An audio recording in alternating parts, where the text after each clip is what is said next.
Good morning, Remy. Good morning, Breck. I was just telling Remy how she's killing her goals for 2023 this morning. She wrote a note, the first time in the history of Coffee with the Cowgirls that Remy has notes. So I was giving her shit about it. How was your Christmas? It was good. Mhm. You know, we talked so much the last couple of weeks about Christmas and what it looks like for us or has looked like. And I've been thinking about what it used to look like for me, Remy, and it looks so different. And not just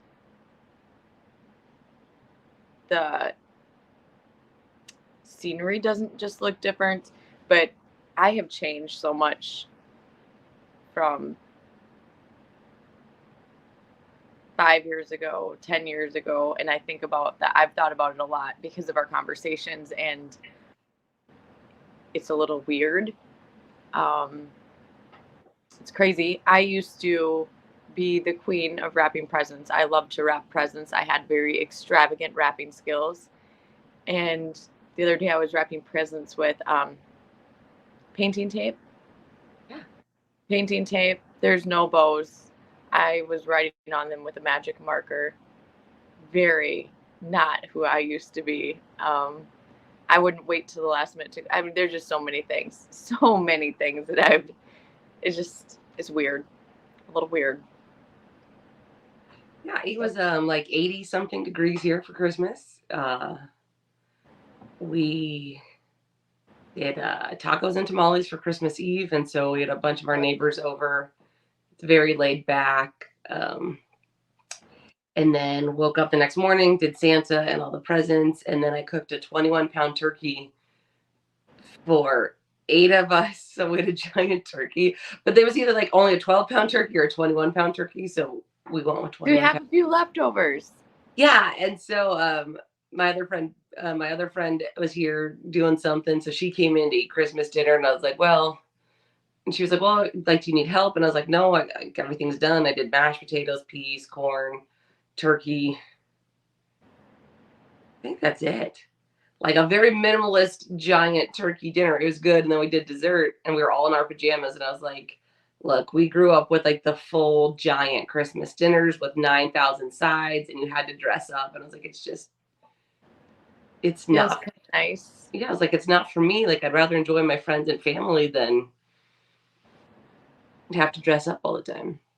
One thing I will say is that we waited till the absolute last minute to go shopping this year, which that wasn't really bad. It wasn't that bad, but I wish we would have been a little bit more prepared because it'd be fun to like enjoy the actual season instead of feel so rushed all the time.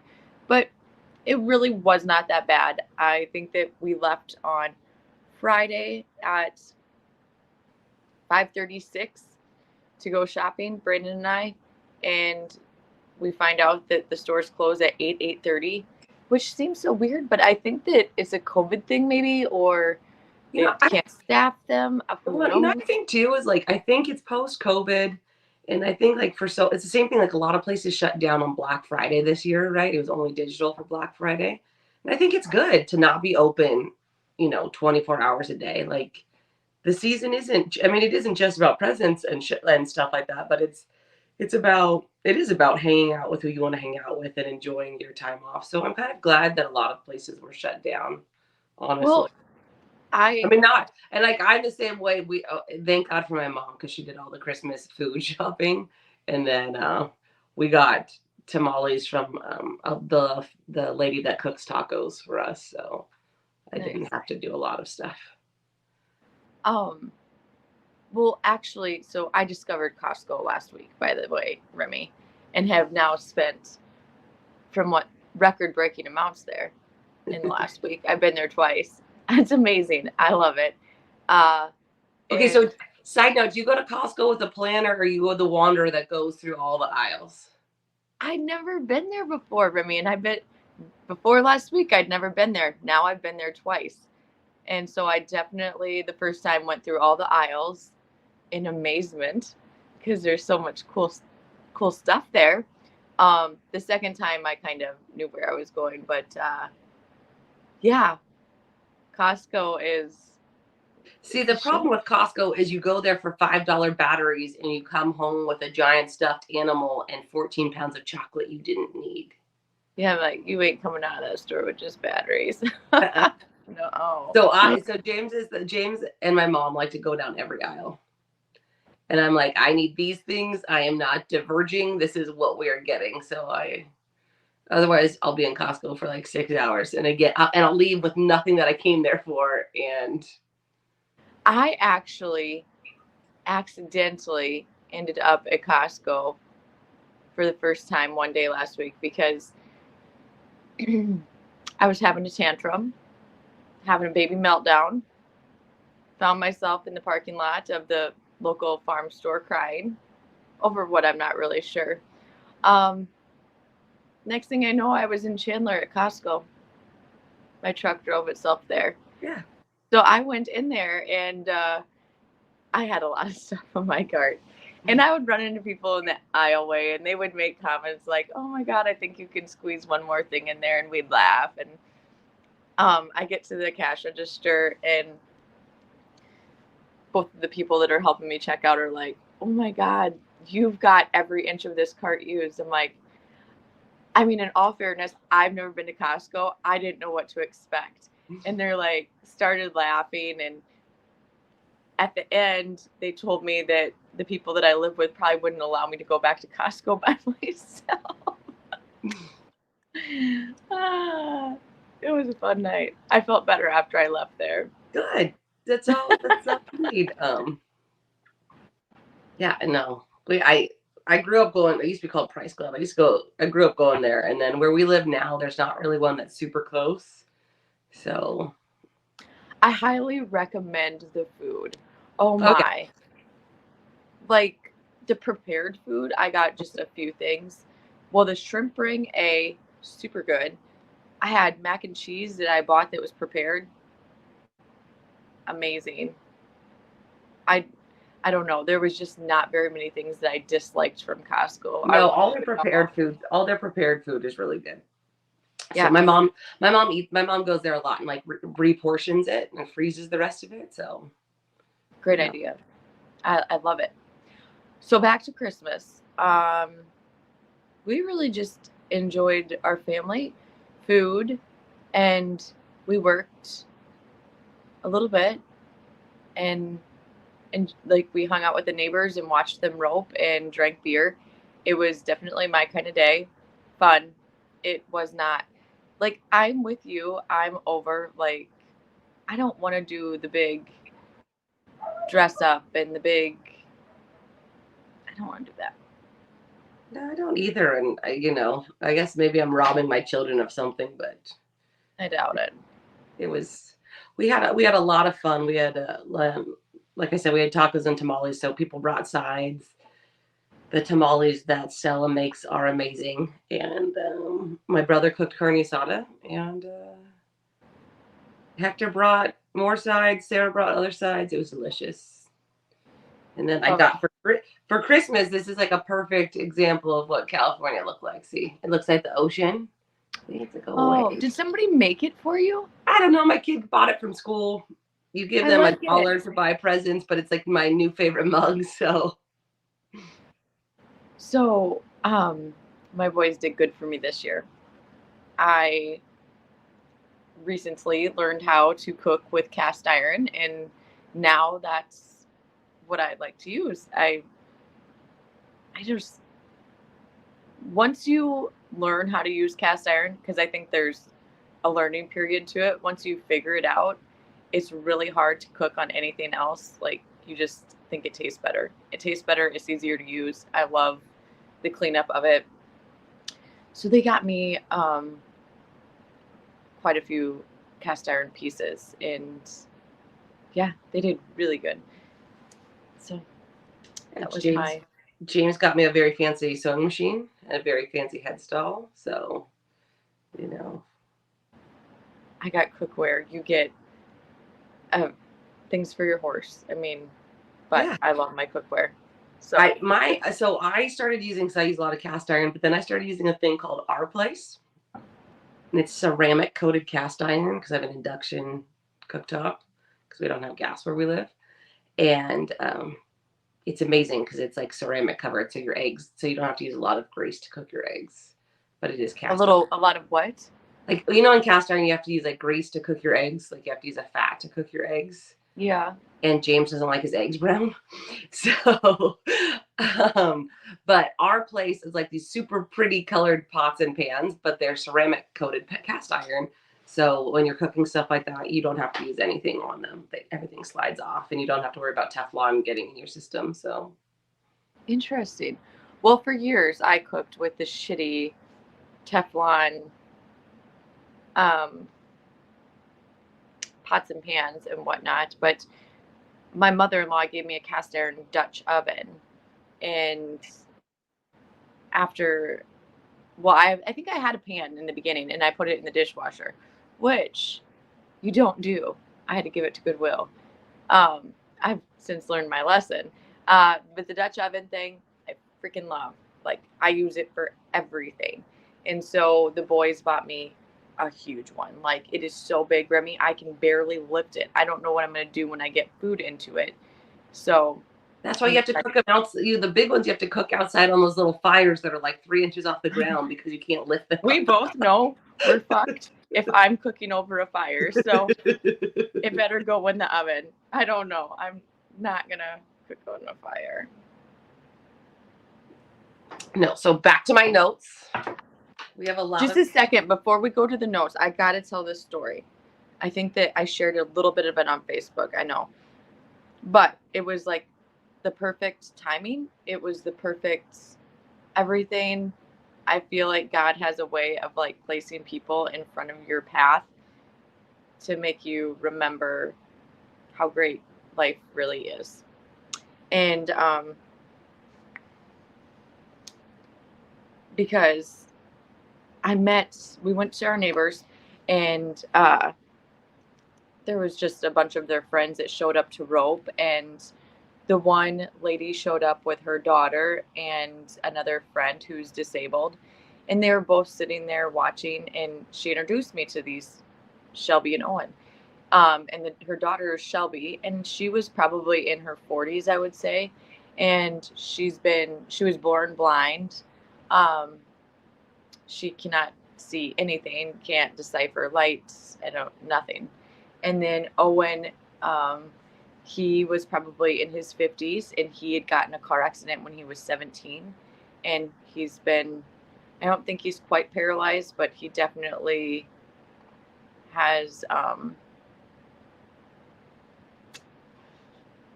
he's not very mobile. Let's put it that way.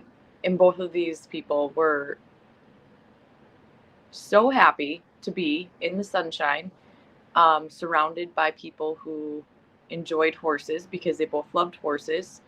And when I was introduced to Shelby, she grabbed my hand, and then she wanted to know all about me. She wanted to know how my skin felt. She wanted to know how my hair was.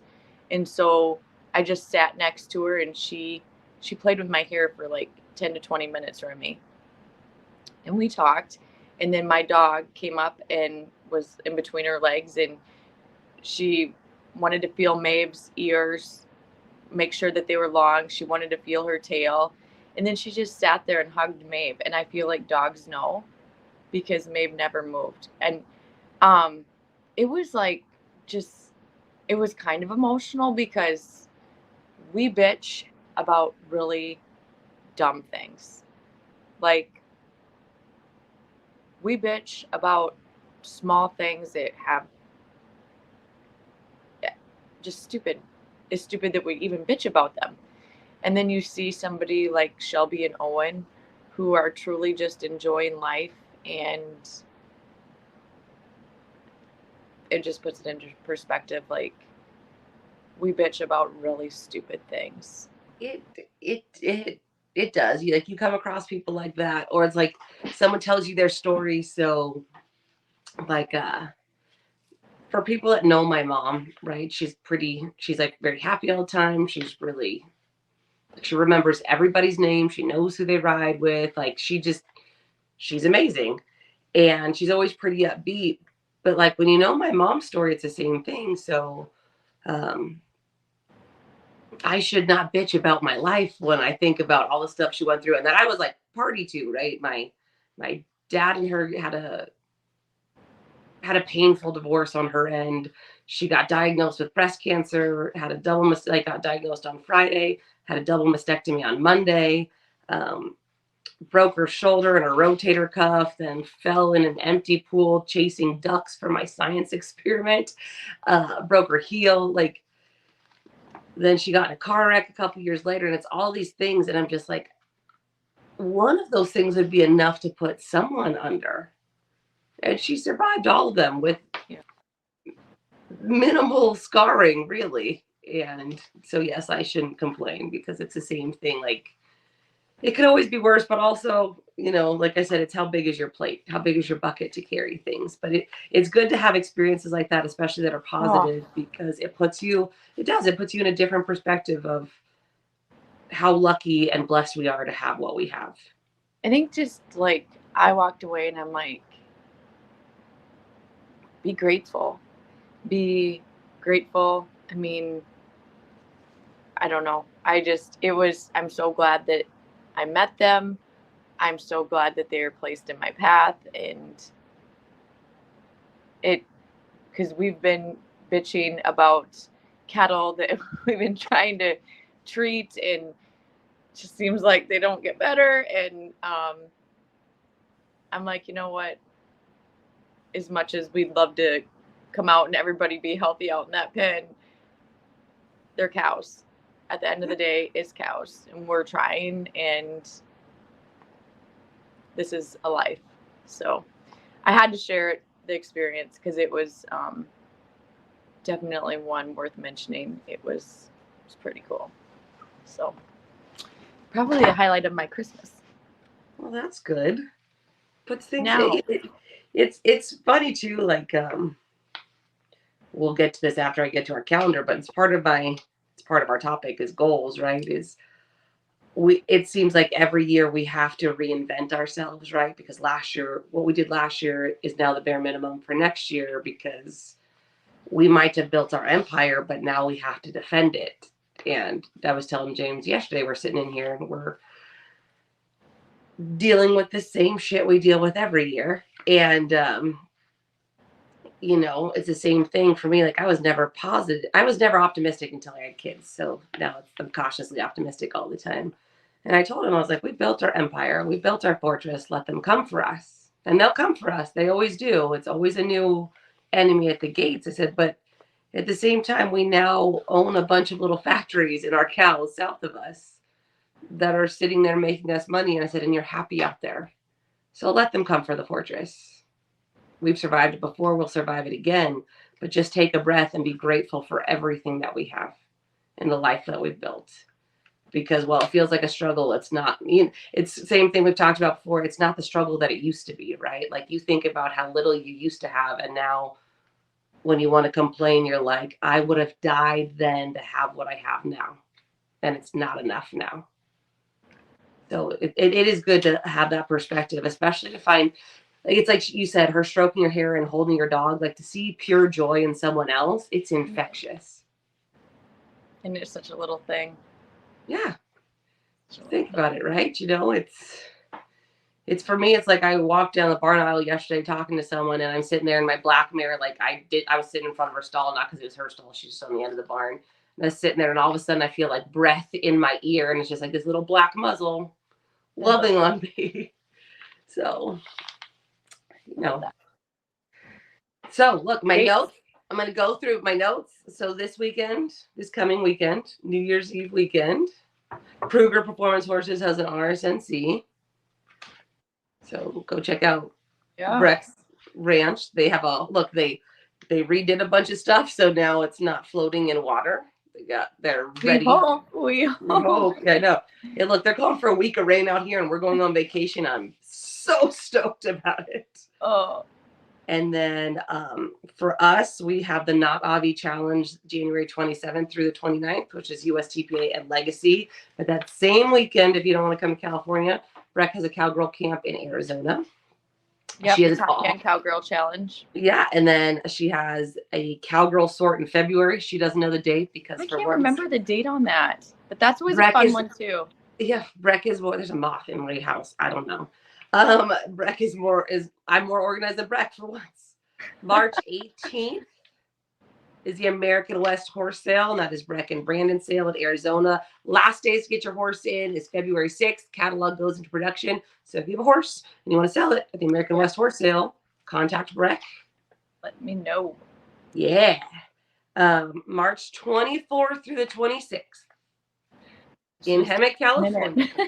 You get to see our beautiful faces if you want to come to a cowgirl camp. So we will get more details out there, but it'll be at least 2.5 days. We will have a tri-tip dinner on Saturday night. So we're going to do a horse show too. Yeah, we're going to do a horse show, but so it's going to be a competition. I think we'll do clinics on Friday. We didn't do more planning than that. So we'll probably do clinics on Friday, horse show Saturday and Sunday with camping, fires, dinners, friendship and fellowship. It'll be fun. And it'll be a good time. It'll also not be cold-ish. It won't be then. I mean, it'll be cold for California. Maybe it could be 80 by then, honestly. And then you guys get ready to go home. But no, we've got Vegas. We got Vegas. So our last big kickoff for us is April 13th through the 16th, which is the Let It Ride at the gorgeous South Point Arena in Las Vegas. I've got Top Hand Cowgirl, Minnesota, the end of April. Yeah. I feel like we have a lot on the books. We have a lot coming up, and that's not even including all of our smaller shows that I didn't talk about. I was just going to say, we start practice monthly or weekly practices next Wednesday. You guys have weekly practices. So our weekly practices start next Wednesday. And then we've got Jackpot Tuesdays are new for this year too. We're doing twice a month. And I can't remember. I think it's the second Thursday in January that is our start of that. So check out our horse Facebook pages. Both of our horse pages. Lots of fun. I know. So, but mark down March 24th to the 26th, we will do a cowgirl challenge and camp. So come hang out with us and eat good food and laugh and hopefully don't pee your pants. Or maybe you should. I don't know. You know, we were just talking about goals and whatnot and like looking forward to the next year or just looking back on what you did. And you just talked about that, Remy. And I think about that, and it started off as a joke, but like every time I'm like huffing mad and like whatever, just stomping around here, I think about it and I'm like, it kind of fuels my fire. Brandon's brother, we were working on a project and I sent him a picture of it and he said to me, keep working. And, you know, he was saying it to be a smart ass, but it's something that's like really resonated with me because I guess that's who we've become and that's who we are, is we just keep working. I don't know if there's ever an end, something like that we're working for. We just keep working and maybe it'll work out, maybe it won't. And if it doesn't, we'll just go on to the next thing. You'll just keep really working on the next thing. Yeah. Yeah. It's just really become our mantra. And so I've thought about that a lot lately. Like, just keep working, keep working, keep your head down or head up or whatever, and keep working until I don't know, but that's something that I like it. No, and I think that's like our topic for today, right? Is how do you set goals? What are your goals? And then how do you achieve them? And I think when you're younger, it's really easy. Like, you know, you always see that meme on Facebook where it's like the road to like your imagined road to success, and it's this like straight line, and then it's like the actual road, and it's like a bunch of squirrely lines and ups and downs, and then you get there. But I think when you're younger, it's a lot easier to get caught in thinking that things are going to go a certain way. And if they don't go that way, then it's the end of the road. No, you just find a new path to get there. And so for me, I like to sit down at the beginning of the year and I write myself a letter, right? And I write it like it's December 31st of the next year. And you put all your goals for that letter in it. And then it's fun to go read it at the end of the year. What did you accomplish? What things do you not care about? Because there'll be some things you come across and you're like, oh man, I forgot about that. I didn't care about it. It's not like you forgot and it was important. You're just like, oh, it doesn't matter anymore. So I like to write myself a letter on New Year's Eve, writing it for New Year's Eve of the following year, and see. I'm not as organized as Remy with that. I I think if I could tell my younger self something, or if I could go back and help my younger self, I would have surrounded myself with people who taught me the hustle sooner. Um, I would have surrounded myself with people who told me, like, don't dwell on the things that you thought were going to happen that didn't, because it wasn't meant to be. I look at all the time that we spent, or maybe I, like, crying over things that I really wanted to happen that didn't happen, and we're much better off because they didn't happen than did. Um, it takes age to understand that, though. Well, And yeah, it's because when you're younger, you think every failure is final, right? You don't have the experience that if you keep working and you keep hustling and you keep trying and you really want something, you'll find another way to get there. But when like, I think for me, I'm not that person, right? Like, I'm not so invested in the vehicle to get to where I'm going that if it doesn't work out, then it's the end. But I'm married to someone that really cares about how we get there. I don't care how we get there as long as we get there. I don't care if we have to crawl to get there, we'll still get there. But it's true. You have to surround yourself with people that are somewhat, especially if you're pessimistic, you have got to find an optimist in your life. Even if you get mad at, even if you get mad at them for being ridiculous, you have to find that optimist in your life that's going to remind you that it's okay to take a break. It's not okay to quit. absolutely. Yeah. I was thinking about the goal thing this morning. I've told you guys this before, that I'm not like a person who writes my goals down. Maybe I should. I don't know. But I definitely keep them with me all the time. So, I don't know. Do you know your goals for the year, Remy? My goals for the year I have a lot of goals for the year. My goals for the year is to grow the podcast more.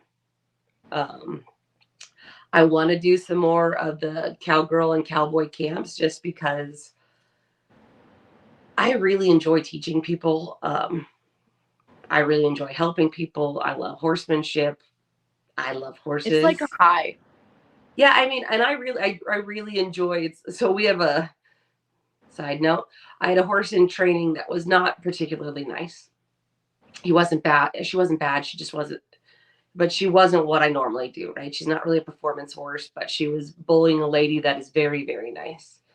And so the lady comes, and the first thing we do is I'd been riding the mare, and the lady goes to saddle her, and this mare's pushing her everywhere, swinging over on her. She can't get her saddle on, and I walk over there, and the mare stands perfectly still. She goes, man, she's different with you. I said, yeah, she's different with me. And she goes, well, I've done all the natural horsemanship stuff. I've done all the clinics. And I said, okay, well, think of me as natural horsemanship with a bite. I'm going to ask really nicely, and then I'm going to tell them. And if I have to get past telling them, it will be a come to Jesus, but I will never have to tell them again. So we go through all of it. I ride the horse for her. I don't even let her ride the horse that day. Next day she comes and I go, okay, first thing we're going to do is we're going to go in the round pen. You're not going to saddle her. We're going to go, it's like a 60-foot round pen. I said, we're going to go in the round pen. We're just going to lunge her. We're going to see what happens. So I stand in there with her and I lunge the mare, and the mare jogs along the outside, then lopes, stops, turns, does everything. I said, okay, now I'm going to step out of the round pen. And I had a whip in my hand the whole time, and I never cracked it. It was still wrapped around its pole. And I step out of that round pen, and that horse comes right into that lady. Okay, you need to make your space. You need to make your bubble. Like all the stuff that you know as a horseman that people have traded in as being natural horsemen. It's not, it's just horsemanship, right? It's you knowing the space that a horse needs. She goes, man, I just can't believe this. I said, well, we're going to work on it. So we worked on it for about 2 weeks, and I sent the horse home, and she's really happy, and the horse figured out her space. But I love stuff like, I mean, I do. I still love penning and sorting, but I love watching people develop a new relationship with their horse. And you can call it a lot of different things, but it is just horsemanship, right? It's you having a certain relationship with horses and them feeling that from you, because that just like Mavis knew about Shelby, right? Horses feel that from you too. They are a mirror, whatever you are. So when you're confident you have all that, well, they respect that too, for the most part. Some of them, no matter what, are going to be assholes, if we're being honest. Animals are amazing. Like, but they do, it's not that I don't have to do a lot to gain an animal's respect. It's just there. But part of it is the same reason that I scare some people. Like, I'm hyper confident in what I'm going to do, and I don't have to project it in a certain way. It just comes from within. So I do want to do more stuff like that with people. And my other thing is we're doing boxed branded beef from our cows. So I'm working on growing that. And what's funny is if you guys watch Yellowstone, that's where she got to on the end of it. And yeah, it was also funny because there was a TikToker that's like, yeah, Taylor, we've all been doing that for a while, just so you know. It's not original. And, there'll be 4-6's branded beef that you can buy now internationally, because that is Yellowstone is a marketing machine. I was just going to say it. I've never seen anybody who does a better job marketing than what Taylor Sheridan has done with Yellowstone. I mean, what he's done for brands. Yeah, I mean, like they were feeding hayrite cubes, Preferts, Chimes. Yeah, because I'm gonna be honest. I said this last night because James had fallen asleep the other night, so we're watching it, and they're processing all those cows through a manual pre-fert chute. And I was like, "You're telling me an operation that big doesn't have catch pens and a silencer?" And he's like, "Remy," he's like, "Silencer's not going to sponsor them. They're $10,000 minimum on a chute. Prefert's going to sponsor you." And if you've ever had to work with Prefert, side note, not sponsored. It's the worst fucking head catch gate in the entire goddamn world, because it's friction based. So if they get down on their brisket and they get stuck, you can't pop it free. That's my PSA. Remy, everyone. They also, did you notice? Have you noticed? Now you can shop the looks of Yellowstone. You can, using a QR code right off the show. And they branched out because it's not just Chimes anymore, right? It's all the different things. It's the same thing. If you look at 4-6's now, you can buy like 4-6's coffee cups and the leather backpack and I'm a nerd when it comes to all that stuff. I love it. I think that what they've done is crazy good. It's fantastic. The trucks. What do they drive? It's an amazing marketing machine. So my other goal is to work on the branded beef. And as someone that grew up in a different part of agriculture, but something that was also highly persecuted in the racehorses was, the public wants to know where they're getting their food. And for years, for generations, farmers told them that they didn't need to know and they weren't smart enough to know, and just listen to what I tell you and I'll sell you a story whether it's true or not. And that became a very adversarial relationship with the public. So people want to know where their beef is coming from. We're raising a lot of beef in Southern California, and so I've got my first couple steers go to slaughter, and those are all sold except for one. So if you guys want beef in Southern California, let me know. But, I'm trying to grow that business. And then our production company is always fighting to survive as top dog, because there's always someone coming for you, no matter what you do. And yeah.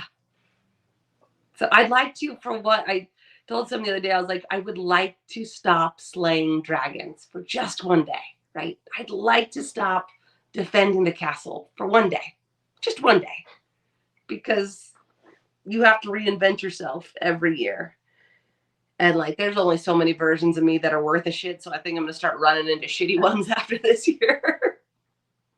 No, you're not. Well, mine is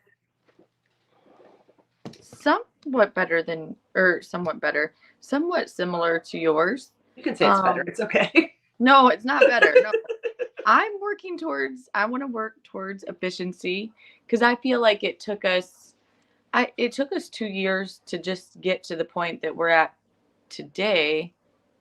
Um, it's hard to schedule, Remy. You know what I mean? Like, it's hard to get a schedule. I feel like we had the first year we just threw darts at a wall, see what stuck.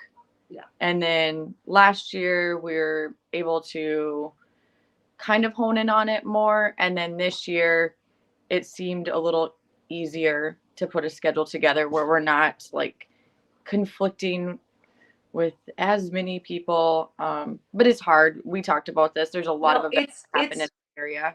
It's really hard. And the other thing is like what people don't understand as far as like we're concerned. So if you look at James's calendar, right, I have to bring him out a new calendar every month because there's so many things written on it. So we supply cattle to other places. We own the cattle that we use for events. They have to go to like, so we have to work all the time. And then we're still really good about scheduling around every arena that is possible to schedule around that's not within 150 miles. And what happens when you do that is then people take advantage of it. They don't schedule around you because you don't really matter, right? You'll be okay. You'll survive it. Well, no, I won't survive it. And I won't survive it for forever. And I just don't want to work this hard. And it's so tough, especially because you guys are in Arizona. It's that super small time frame when you get all the snowbirds. So everyone wants to put on an event, and you're like, could we all work together so we could all make money instead of just. And everybody's been like so good about that. But it just took time to get our schedule kind of whatever. So now I feel like we've got the schedule where we want. So now I just want to make it more efficient, and we've been working towards efficiency for a long time. So I'm looking forward to getting that done this year. I want to do better things with the podcast too. And like, because I feel like you need, just like I said, with anything, you need like time just to get into the rhythm with each other, understand. But I want to do like things with the store. I think that I really want to do a store for the Top Hand Cowgirl for this. And I think that there's a lot of validity to it. I think that there's a lot of people who are asking for it, and I'm listening but not providing, and that pisses me off. So I need to do a better job at that. I guess that's really my goals for the year, is just to make everything more efficient, better. And I want to do a better job at creating my team. I think that I've started, and I think that now I just need to keep adding, because I need help, and I like to do things on my own, which you probably know, and that's not a great thing. And so putting the right players on my team and trusting them and investing in them is something that I want to do. So Yeah, I mean, I think that's like so we've been here for 20 years. Yeah, we've been at this place for 20 years. So we are a pretty well-oiled machine, like when one of us steps out, everything can work together. But it's true, it takes a long time. And then sometimes like I'm super happy because the one guy that works for me is on vacation from school right now. So he's here every day. So I don't have to worry as much about other things. But, it takes a long time. It takes a long time to build efficiency. And I'm an efficiency person. For as much as I'm scatterbrained, like I love efficiency. It better work and it better work quickly. And I shouldn't have to struggle to make things work, right? I should, because It I like takes to, a long time to get there, though. it does. And it's like the same thing. So when we put on shows, the reason that herd changes don't take very long is it's not just our cattle crew, which tends to mean me, James, or Jose anyway, but it's not just our cattle crew. It's that everything is set up to be efficient. So in all the planning, everything is set up so that you could send one of my kids back to change cattle and it will work and it will work quickly. But that's how we set up our whole life. Everything is efficient. And I care about efficiency because it allows me to do more and turn off certain parts of my brain. It's like an operating system in the background, right? Like these horses go on the hot walker while I ride these horses. So everything just feeds the machine. And I just, I love efficiency. I really do. Even though I talk in circles, I love efficiency. It's yeah, um it just feels like it's been one foot in front of the other slowly to get to efficiency. And like, are we ever going to be done building, Brandon? I mean, I think No. that goes back to keep working. I doubt it, which is No, a because good what thing. happens is, just when you think one thing's good, then someone digs a hole and cuts your internet line to your house. Oh, Remy, I can't believe that didn't end in a fight. I think it would have been my house. James I just was accidentally cut like, the I cable. yeah. So James was digging a hole and to do something, and then he came in and he's like, "Oh, the internet on my phone's not working." And I go, "Yeah, it stopped like 45 minutes ago." He's like, "Oh, I was digging a hole." I was like, "Oh." He goes, "But there's like an old PVC pipe. Was that the line?" And I was like, "Well, apparently, I don't know. Apparently, it was." And we got in a fight a couple months ago because I was doing something. I was like, "Hey, when you dig that hole, be careful because there's an internet line." He's like, "I know where it's at." Apparently, he didn't know where it was at. So He does now. he does now. You know what? Spectrum is great. They're gonna have a tech out here tomorrow or the next day, so it'll get fixed. But again, what's it worth being mad over? Like, I think it's. I laughed. I was just like, well, at least it wasn't a power line. Like you didn't electrocute yourself because um That would have been we bad. we have big lights on the front of our place that don't work, like so that we have solar lights out there like on a gate. And we tried, like, we all the electricians tried to find the lines. We could never find, like, I mean there's lines to them, but they didn't work. You couldn't catch them. And unfortunately I had to put a dog down last year, and so we went to barrier in our horse pasture, and James goes in with the bucket, and all of a sudden it sparks, and like the kids are there, and we like jump back, and he's like, well, there was power to it. So, you know. Oh, shoot. Well, Well, Remy, I think I got to wrap this up because my horses are calling me for chores this morning. But I hope that everybody has taken some time over the last couple of weeks to not only enjoy their family and the true reason of the season, but I hope that you spent some time reflecting on what 2022 looked like for you, what you change or do differently, and how your goals look for the new year coming in. Would you agree, Remy? I would agree. I think that we will be more coherent in future podcasts when we are done Christmasing, because And I just think that I've gotten better at this over the years. I've learned how to do it. Well, A, people don't give themselves grace in the learning period, and B, this used to be me, and it's now my pet peeve is that people won't start something until they feel like they've got the formula or the look perfect. You don't, it will never be perfect.